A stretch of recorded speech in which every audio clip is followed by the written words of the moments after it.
Here are all the things I meal prep to make my life a little bit easier as a family of four. So I started off by seasoning my chuck roast and then seared it on both sides before adding it to my crock pot with water and the birria bomb. Now the last time I made this, we had birria tacos, but this time I want to do like a birria bowl with just like some rice, the meat, and some salsa. Now I'm going to cook that on high for about 4 to 5 hours and then move on to my turkey bacon. I'm going to put that in the oven at 350 for about 20 to 25 minutes and it comes out perfect every single time. Now I choose to use turkey bacon because the kids love it, one, and two, it is low calorie and high protein. So I can have 3 strips of it. It'll be 130 calories and about 18 grams of protein. Now I don't truly track my calories, but I do try to make sure that I have a decent calorie to protein ratio. I'm always trying to find healthy substitutes that can lessen my calorie intake but always increase my protein intake. Now after I made the kids Lunchables, I moved on to the apple toasted strudels. Now my kids love fried apples, so I made these apples exactly how I make their fried apples. I just took the skin off, diced them up very finely, and I'm going to put this filling inside the toasted strudel. Now last week when I made Pop-Tarts, I was trying to figure out what is the big difference. And basically with a Pop-Tart, you're using pie crust, but with a toasted strudel, you're using puff pastry. Now the ingredients are basically the same, but the process is a bit different. While you do need to keep the dough cold when you're making the pie crust for the Pop-Tart, with the puff pastry, you're going to be refrigerating it every single time you roll it out and fold it in.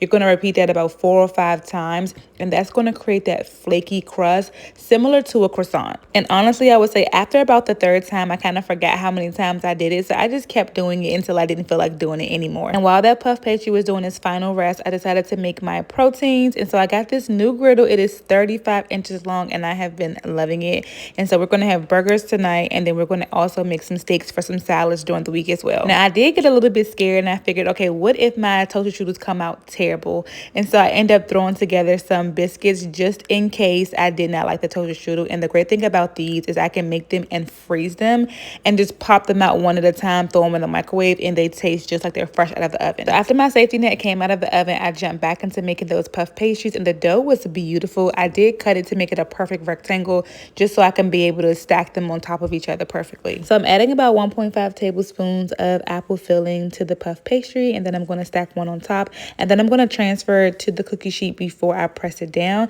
And I was actually surprised they came out beautiful, like so flaky, so perfect. I don't even know why I doubted myself, but I'm just so happy it came out great. Now I'm making my icing. I'm going to put it in these glass jars just so I can use it as needed. Now I'm just finishing up by making some fresh salsa for my birria bowls. So I'm just doing some cilantro, tomato, onion, lime juice, and green pepper, I think. And then I'm actually going to use my little snackable container to keep everything in. For some reason, my Tupperware bowls have a disappearance, so I think I need a new set coming up really soon. But here's all the things I meal prep to make my life a little bit easier as a family of 4.